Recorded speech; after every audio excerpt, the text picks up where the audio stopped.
Good morning, everyone. I want to thank everyone for attending for two reasons. First of all, I know there's a lot of other talks going on around this time, so the very reason that you stopped to attend this one, I'm very, very thankful for. I'm also very, very thankful that you didn't get halfway up the stairs to get up here and say, "Oh, screw it, I'll find someplace easier." So it means a lot. Thank you. I really appreciate it. This talk today is actually going to be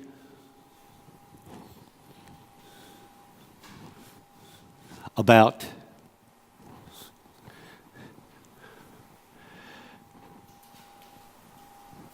surprise. First of all, are you sure this is the one you want to attend, or you figured you made the steps, might as well stay? Okay, great. It's not your daddy's web server. I don't know how well that translates.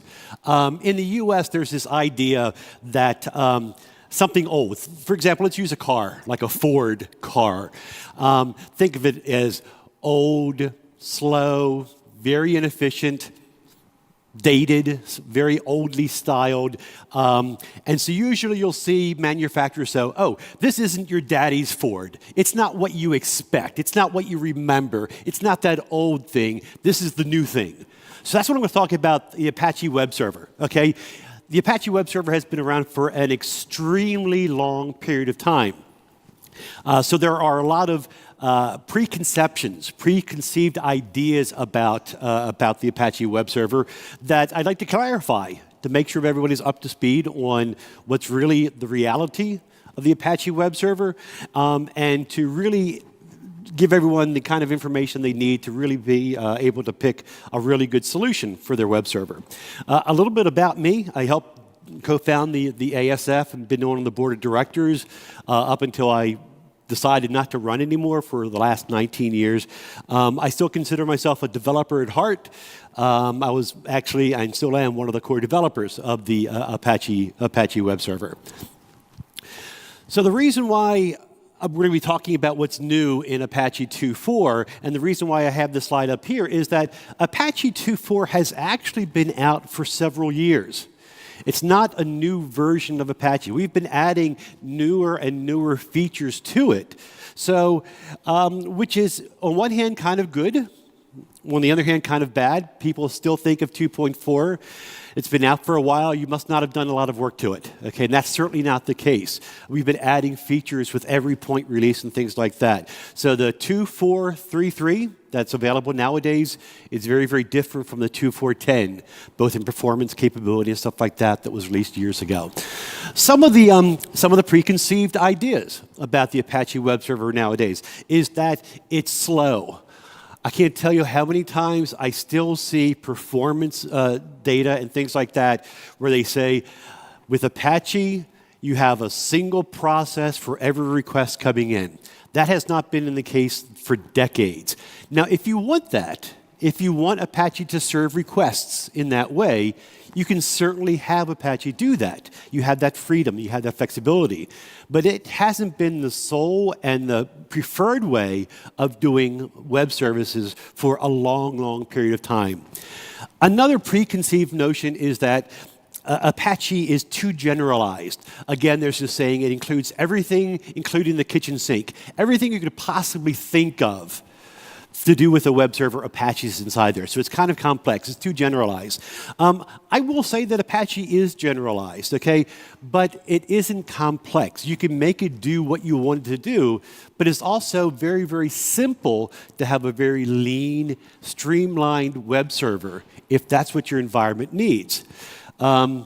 And some of the other things that Apache's talking, the FUD, the fear, uncertainty, and doubt associated with Apache when compared to newer web server and web services out there is that the config file is too complex and that Apache itself is too old, that it hasn't kept up with the times.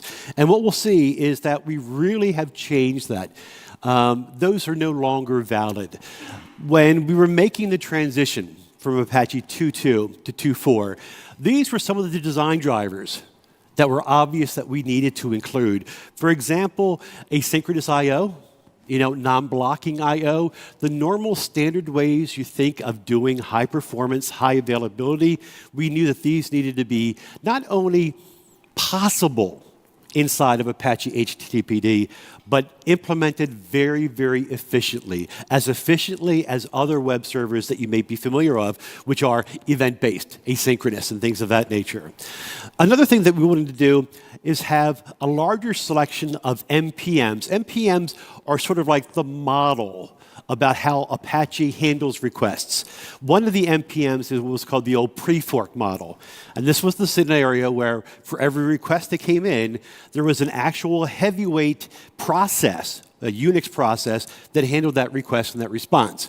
Then, of course, there's the worker NPM, where instead of processes handling those requests, it's threads. And now we also have the event NPM, which allows that to be done via events, handled within threads as well. So we looked at a lot of things that we knew that Apache needed to increase and improve to be able to meet up with the demands and the desires of a very, very large user community and try to handle and address every one of those. As a result, most of the new features that were in Apache 2.4 and are in Apache 2.4 are the things that up here. And I'll go through each one of them separately.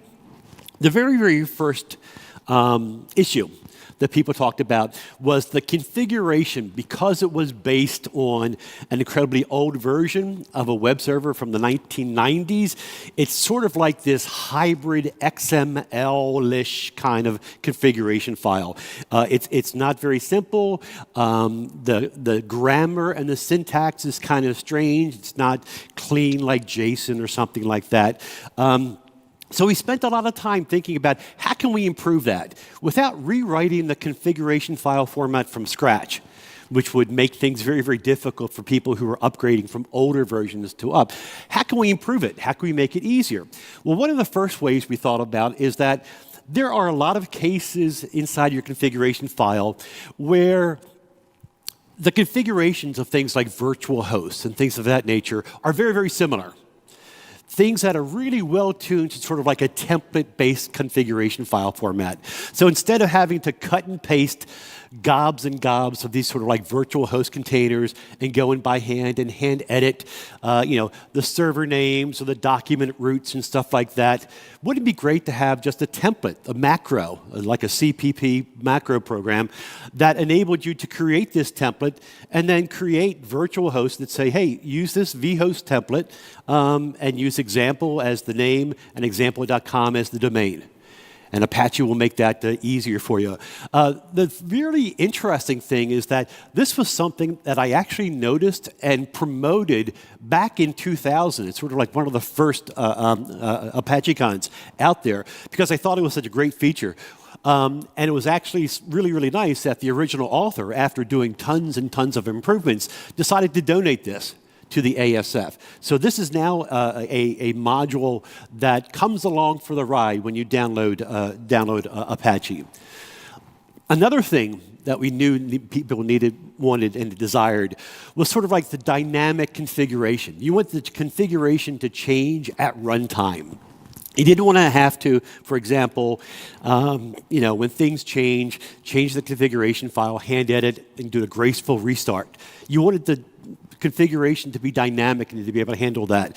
And so we added the ability to have per request conditions inside the configuration file. So the configuration file itself is smart enough to say, in this example, hey, if for this incoming request that's coming in, the HTTP host is from example.com, then redirect it permanently to this location.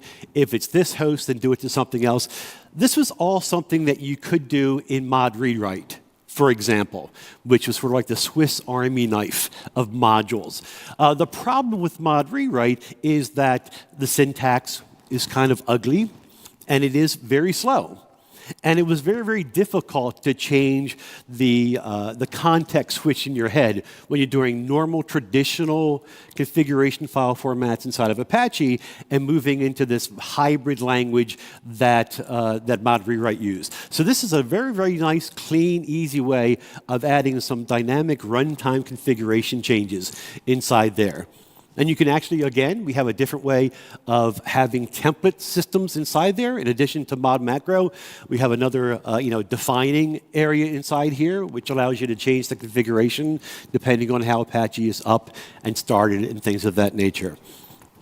I do want to mention before I get too far into this, these slides will be available. In fact, they already are available up on SlideShare. So you'll be able to download them, as soon as we're over. If you want to download them now and follow along, that's great. And I also really like, presentations to be dialogues. So even though I'm going to save some time at the end for Q&A, if you have questions now, just please raise your hand. As I said, the slides are always going to be available. I like answering questions during the conversation. So if you have anything that pops up, don't wait until the end. Do it right on now. Yes.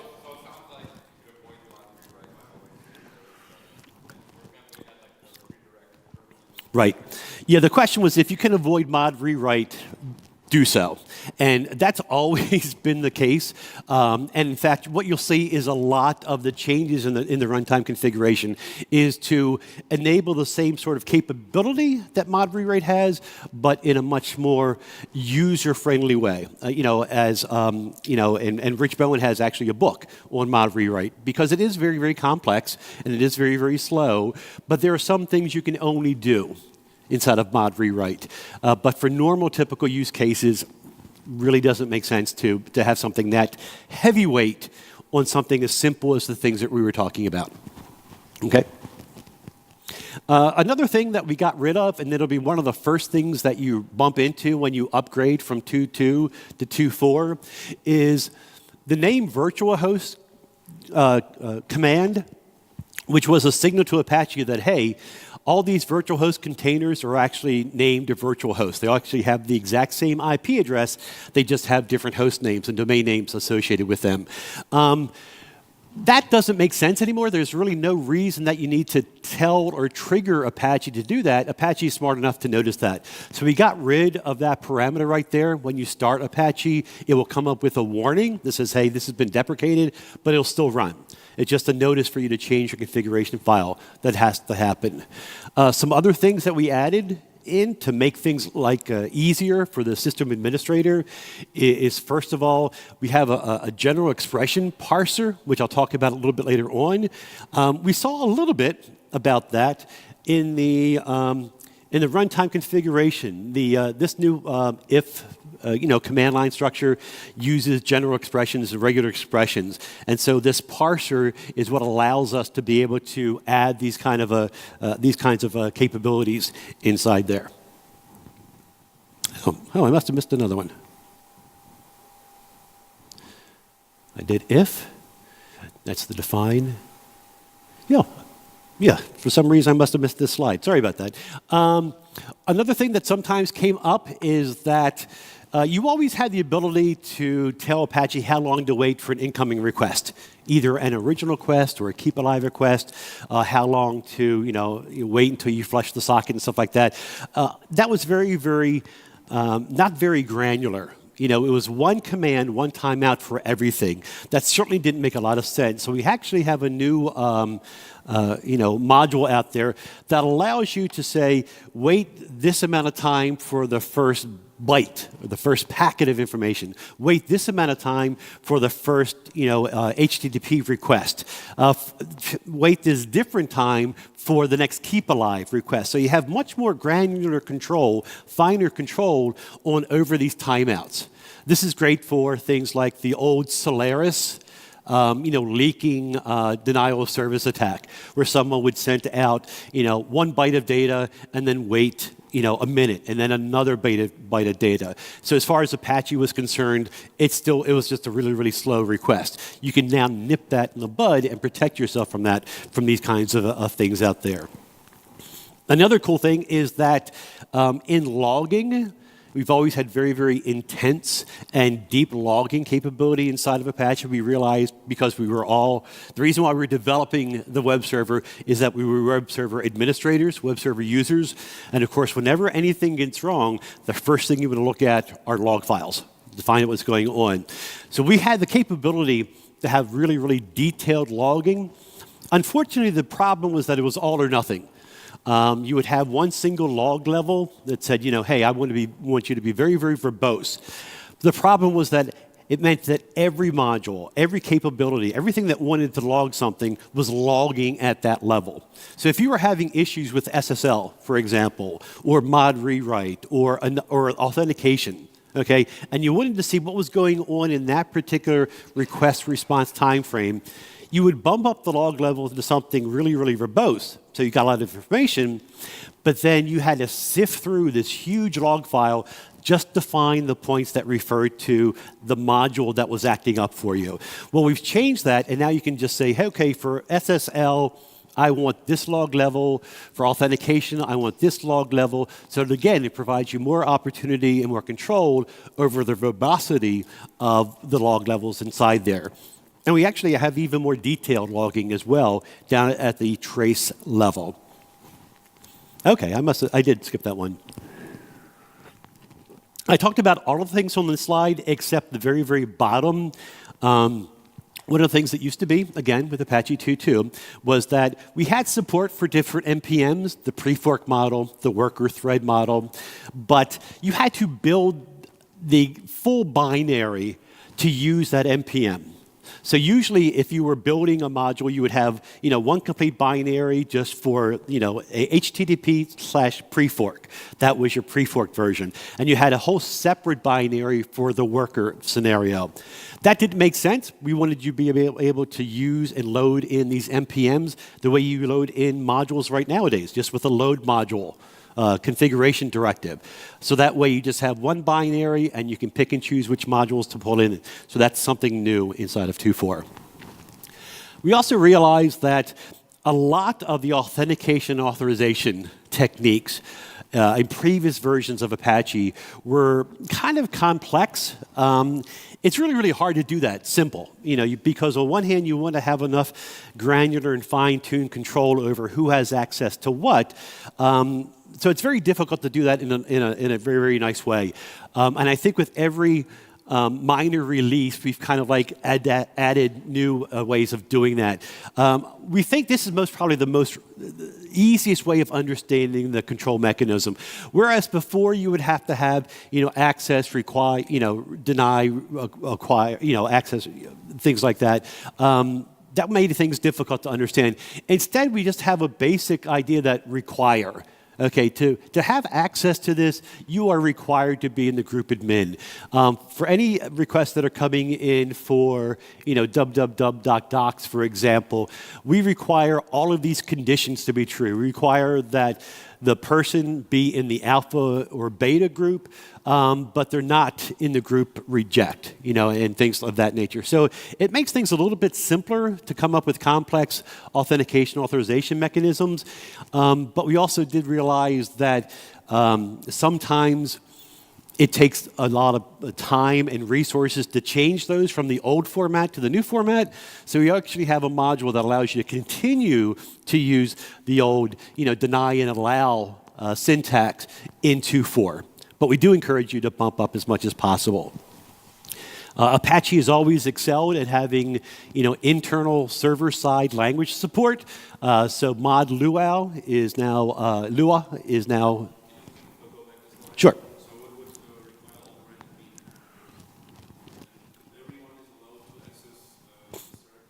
Yes, yes. The question was require all granted meetings. Yes, it does. Yes, it does. Another thing that we've done, kind of as a corollary to that, is we realized that the documentation that we have for some of these things, like how to set up a reverse proxy or how to do authentication, the actual documentation is pretty good, but we added some user guides as well, which are documented on the main page as well. So in addition to the command line, parameter format, you have that. Mod Lua is a really, really cool way of actually doing some internal, very, very fast, either module development or actual content creation and things of that nature. So in addition to having server-side PHP, which you really shouldn't do, but if you want to, you can, and mod Perl, you now have a mod Lua as well. Yes?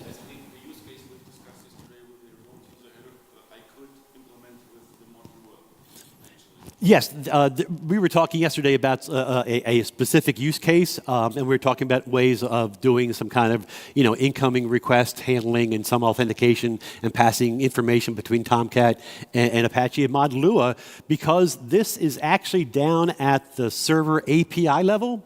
You can do everything in Mod Lua that you could in creating a C module. So you have full access to all the information, all the detailed API information that you would have at the module level. So if you can do it in Mod Perl, if you can do it in C, in a C module, you'd be able to do it in Mod Lua.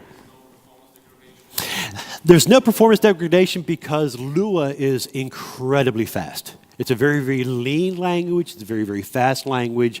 It works very, very well. A lot of the supplemental pages that if you go to the Apache website, new server status pages and stuff like that, are actually based on Mod Lua. It's a really, really cool language. I really, really do enjoy it. I don't get to play with it as much as I would like. And not only, as I said before, not only is it something you can create a module with, you can also use it to adjust your runtime configuration, as we saw inside there. There are a whole bunch of other new modules. I won't specifically call out each and every one. I'll call out the ones that I think are very, very important and are really, really nice. For example, mod remote IP. Sometimes when Apache is set up as a reverse proxy, the reverse proxy, the server on the back end, doesn't know what the real client's IP address is, because as far as the backend server is concerned, Apache is the client. So we have a new module called Mod Remote IP, which actually allows you to push that information from the back end and from the back end to the front end. It works out very, very nicely. The other thing that it adds, and I'm really, really happy about this is brand new in the final release, is it includes proxy support, which is another really, really great way of the reverse proxy and the back-end server communicating. It's a really nice support. proxy has been using it for years as sort of like a communication mechanism between reverse proxy servers. This was actually added from a code donation. I unfortunately cannot remember the name of the author, but I was really happy that they agreed to do that. Sometimes you need to, again, in the idea that mod rewrite is something to be avoided, sometimes you do need to change, content as it's either being sent or returned from a backend server. We have had for a long time a module called mod substitute, which did very, very simple pattern and replacement strings. So every time you saw, a .jpeg, I want to change that to a .gif or something like that. Mod sed includes the exact same functionality, but is purely sed compliant. So if you're much more comfortable in doing really, really complex pattern matching and substitutions, a la sed, that module is available for you as well.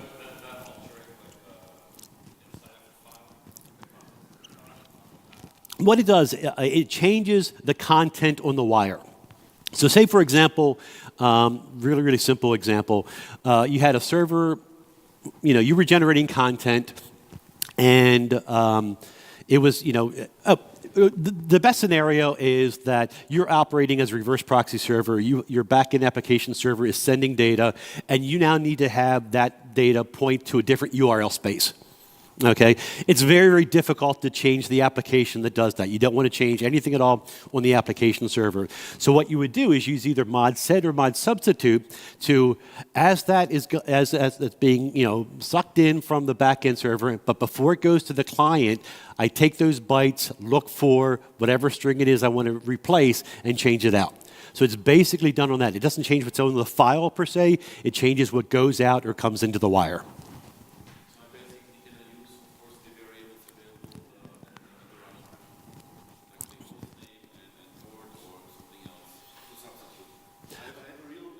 Oh. Right. Yeah, I don't know if it would change values of environment variables. It's basically just content that's going through the wire and stuff like that. You could do that. The question was if can I change it with a placeholder to something else? And yes, you could. I won't talk about these because these are kind of very, very specific. Sometimes you need to have, authentication forms. Everybody creates their own, so we provided a nice, simple way of actually doing that at the server level and things like that. Mod rate limit is a nice way of determining who has what speed access. So if you want to make sure that one website has a lot of bandwidth, but you want to cut back the amount of bandwidth for another site or another client, you can do that inside here as well. Mod cache now supports Redis and Memcache natively. So instead of, in addition to saving it in a shared memory space and on the file, you now have those capabilities as well. Because Apache Geode has both Redis and Memcache interfaces, that means you can also use Apache Geode as your internal cache out there. We've done a lot of caching improvements. Now we're going to be talking a little bit about mod proxy. First let me talk about this. Another one which has been added is mod brotli, which is a really, really efficient compression mechanism. It's always good that if you can, compress the content before it goes out to the client. You save on bandwidth, you save on money, things of that nature. We've added a ton of new modules, new capability to the reverse proxy inside there. I'll talk about all of those in quite a bit. The two newest ones are SCGI and UWSGI for things like Python and Ruby. These are sort of like the canonical ways of talking on the back end to servers, which are, those kind of language-based application servers out there. Mod HCheck is another one we'll talk about a little bit more. If you were in my talk yesterday about Apache Reverse Proxy, some of this will be a review or a copy of what I was talking about, so I apologize in advance for that. One of the things that we did notice, obviously, in Apache's suite space inside of being in a reverse proxy, is that the cloud has really caused a lot of changes. There's been a lot of things that we realize that have now become important. Whereas it used to be very, very important to be able to scale vertically, now it's scaling horizontally. We know that the cloud is now dynamic. Okay, how do we handle that? The old days of being able to hand change a configuration file and doing a graceful restart doesn't worry, isn't that important anymore. The big bugaboo always used to be requests per second. How many can I push inside there? Well, the cloud, because it's so much easier to scale out, maybe the number of requests per second for each individual box doesn't make that much sense. Maybe what you want to worry about more is latency. I want to make sure that that request response time frame is as quick as possible. And if I need, double the amount of servers, well, cloud's cheap. I'll do that. I'll optimize for that. So different optimization levels, different scenarios are now available to us. So this has really, really changed some of the things that we decided, would be impactful and useful for Apache to think about. So as I said before, the dynamics about that changes.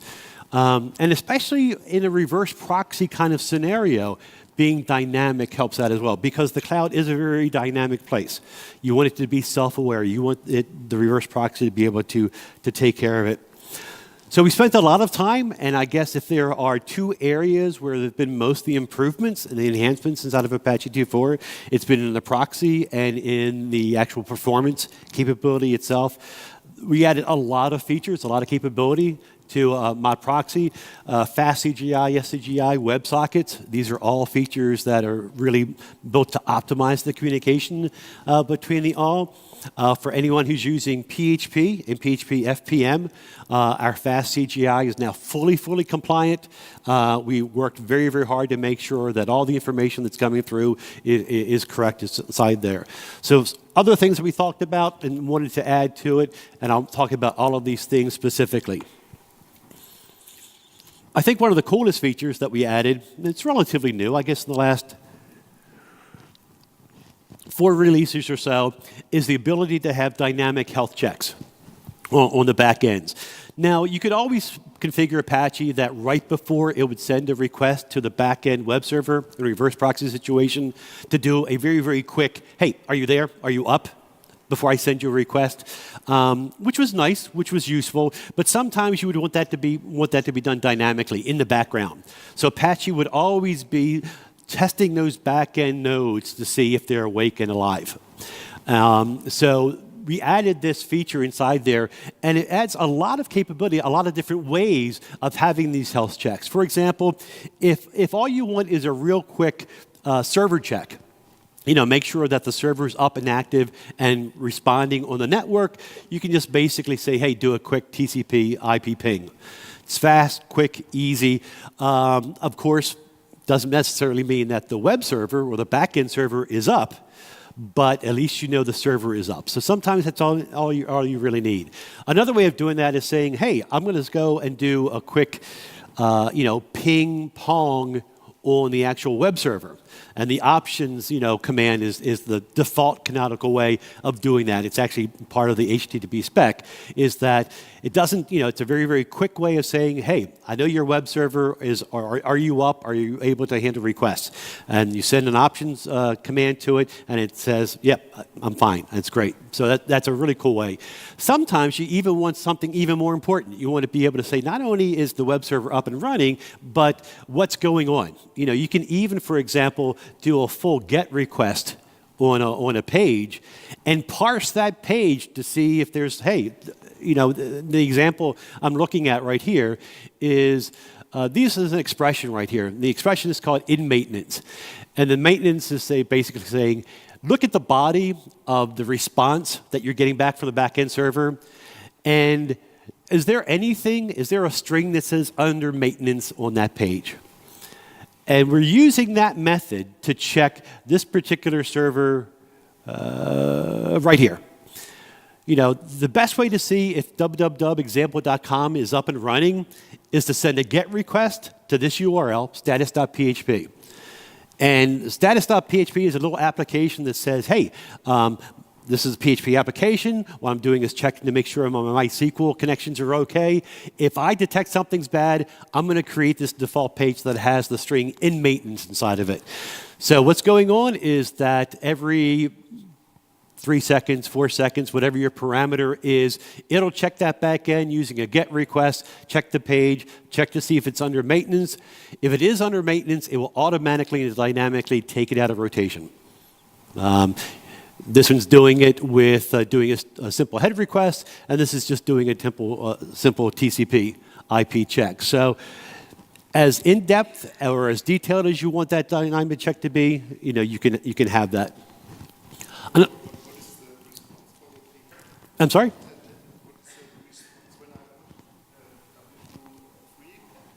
Oh, yeah, on this one right here, okay, that's a...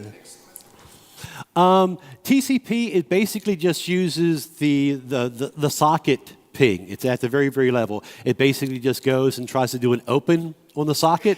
If the system call comes back as okay, it says, okay, at least I know a socket is open. At least there's a web server and a TCP IP stack on the other end up and running and able to handle packets.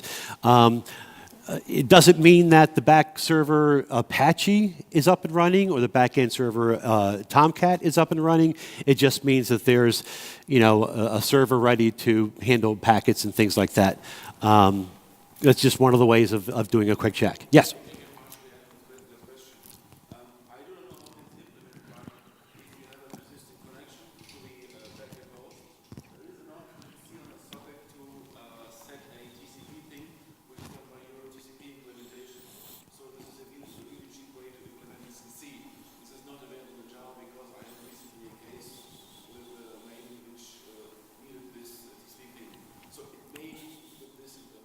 Yeah, his point was there's a setting inside of most TCP IP stacks that do like a TCP keep alive, and basically just keeps it up and going, just making sure it doesn't die, and that's down at the networking stack level of the operating system. This sort of like complements that because while you have the networking stack making sure that that socket's open, you also have Apache at a higher level making sure that socket's open.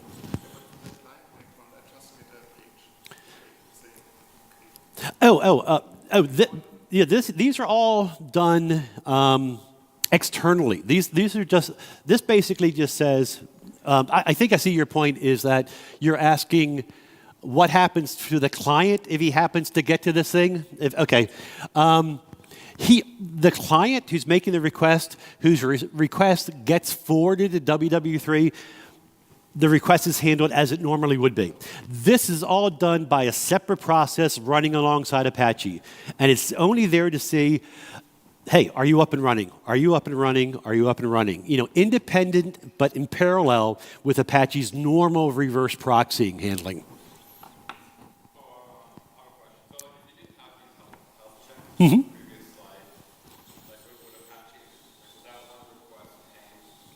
Yeah. Yeah, the question was, if we didn't have these back-end dynamic health checks, what would happen if, for example, www3 was down? What would happen is that Apache would notice it was down. It would try to send the request to that server, see that there was no response, see that the connection was dead. It would take it automatically out of rotation and then retry that for one of the other web servers, one of the other nodes in that pool. Mm-hmm. Oh.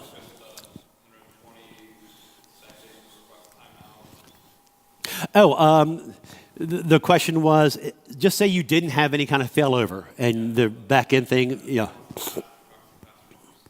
Right. Yeah. In that particular case, no, it wouldn't, because the timeout would be much, much quicker than that.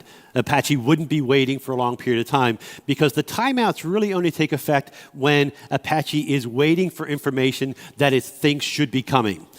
If the connection is down, if the backend server isn't there, okay, there are two scenarios. One is that the web server is really, really slow.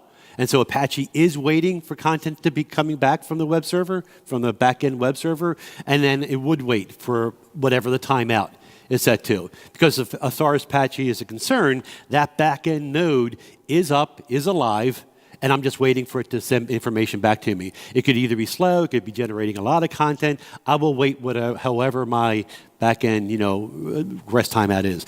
Most of the time what will happen is that if that server is down, Apache will send the request to it, and the request will bounce immediately. The sending of that data will fail. Apache will notice it fails because it sent it. The underlying stack says, hey, this isn't up and running anymore. Let's keep on going. Right.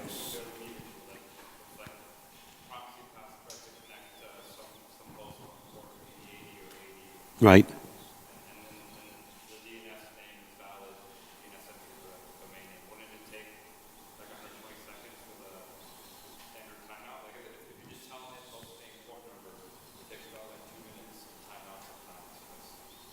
Yeah, but when you do that, when you do a telnet to something, okay, what you're doing is you're trying to build up a socket. Okay, Apache already has that socket built up. Apache already, because it's got either connection poolings or that's just the way things set up, is once Apache comes up and running and it sees what those backend servers are, it says, okay, I'm going to pre-create these sockets and keep them up and running. So it's not doing that timeout, wait for a socket to come up. What it's doing is the timeout is how long it's going to be taking before I get any kind of information off of that socket. That I don't know. That I don't know. Sometimes you need a lot of back-end servers. You have a single Apache which is forwarding information to dozens, hundreds, maybe even thousands of back-end nodes, sort of like a simple microservices router, so to speak. Setting up that configuration inside of the standard configuration file doesn't make sense. Instead, the best way of doing that is using this new module called Mod Proxy Express, where all this is held inside of a database. All this says is that for anything that's coming in for www.example.com, send it to that single, process. Send anything for that request to that node, that request, that server to that node inside there. The cool thing about this is because it's a database, it's a DBM database, once you change it, Apache takes up those changes. So it's a fast, easy, quick, and dynamic way of changing that information. We also have an embedded administration module that gets in.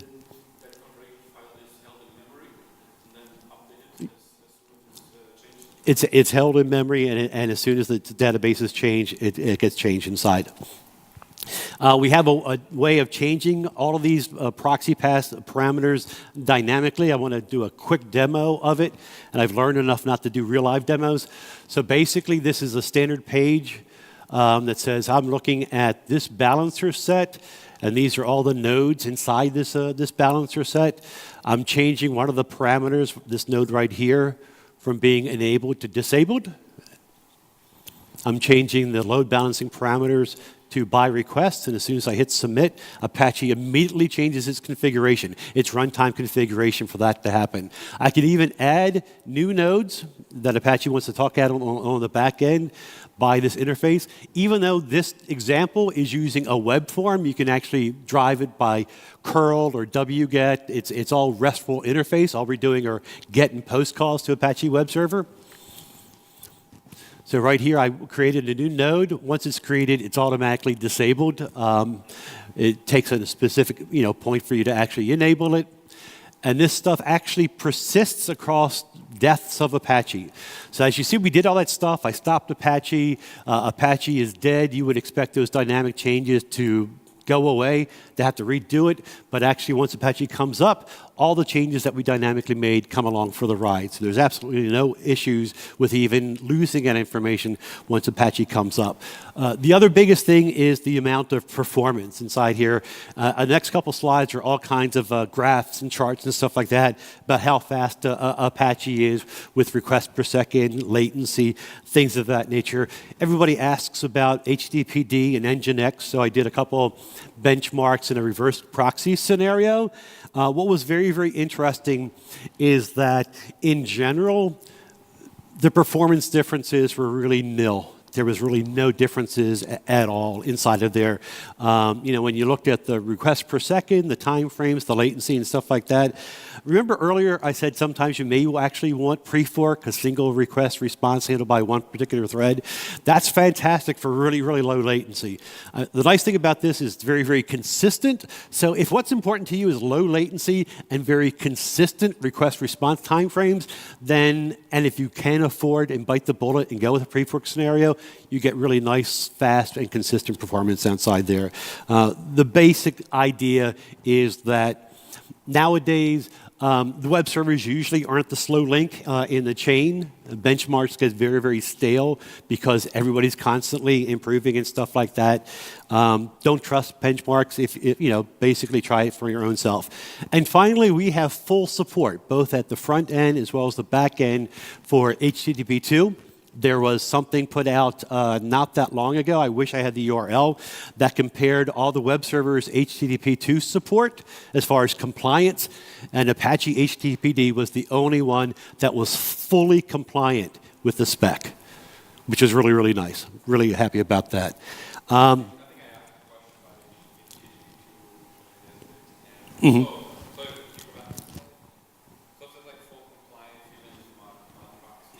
Yes.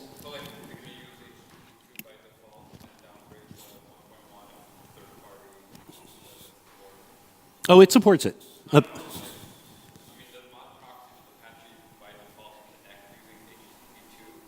It doesn't do anything by default, because when you set up a reverse proxy, let me real quick get back to that point, you tell Apache what scheme you're talking about. So right here, we're talking HTTP, with HTTP1. If I wanted to talk HTTP2, it would be H2. www4. So this is the scheme that tells you, hey, for every request that's coming in, this is the server I'm talking to. This is the protocol, schema that I'm using.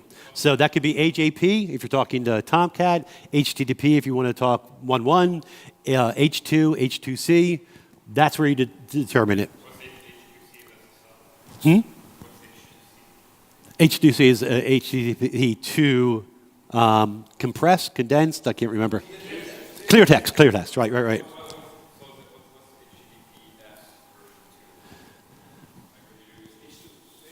H2. Yeah.